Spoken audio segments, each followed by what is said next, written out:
Hello, YouTube.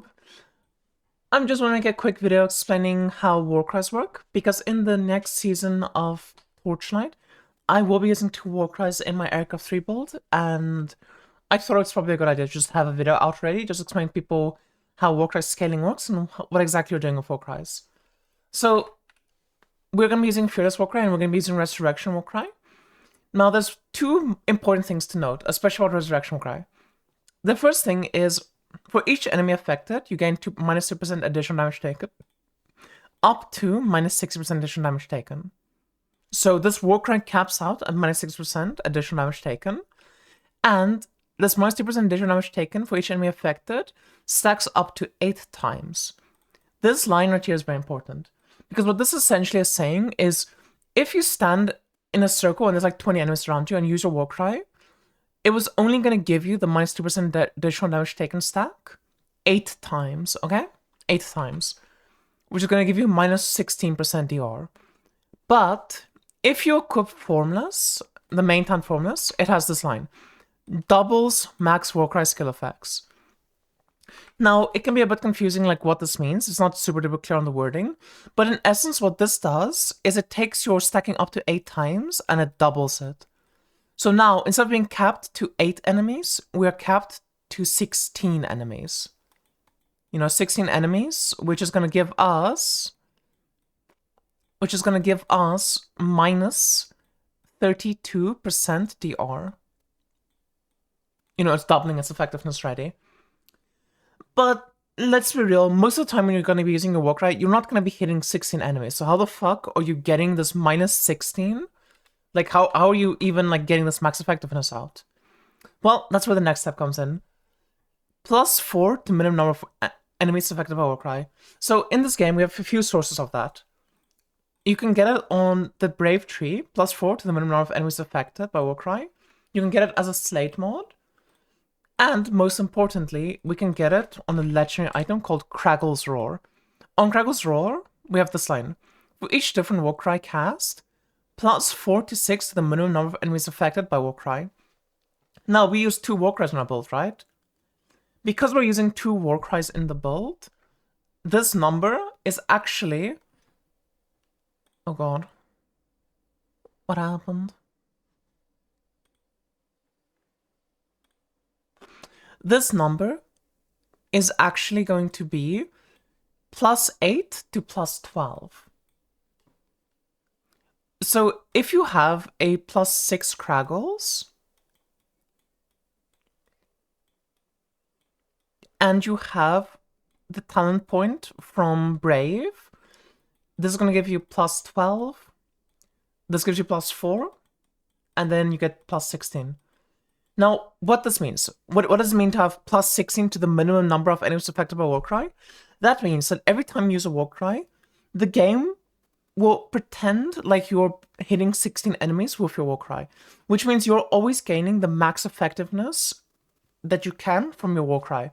So then, what do we do? How do we go from -32 to 60? Because that's like the breakpoint we're trying to reach. We want to get to -60 DR. Otherwise, what's the point of going Warcries? Well, there's a few ways to go about that. I talk about it in my guide, but just to pull it up quickly,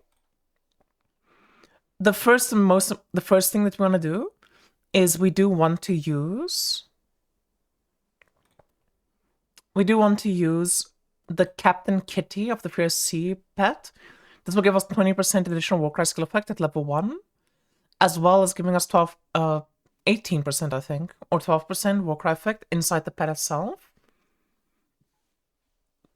As well as we're gonna get some Warcry effect from the Brave Tree. So the Brave Tree, these points leading up to the min Warcry effect, they're all giving us Warcry effect. Like, it's giving us 18% and... Yeah, it's giving us 18%. So you get 30% just from this tree and the pet, as well as 20% additional.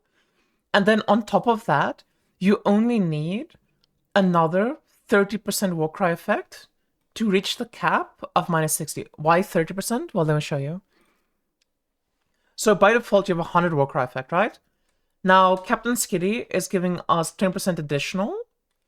and then we multiply this by all of the Warcry effects. So we have 1.3 from, we have 30% Warcry effect from Kitty and the thingy, and if we get another 30%, we have 1.6. That gives us 192% Warcry effect, which means what we're going to have is 2 times 1.92 for minus 3.84% DR. We times this by 16, and we get 61.44, which is the cap of 60.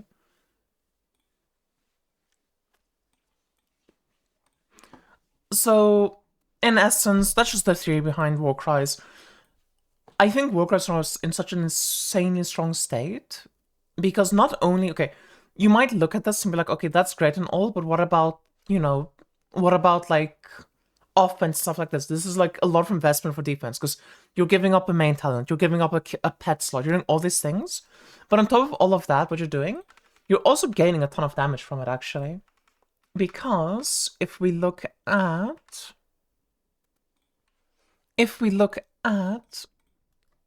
Fearless Warcry, Fearless Warcry gives us 4% additional slash strike damage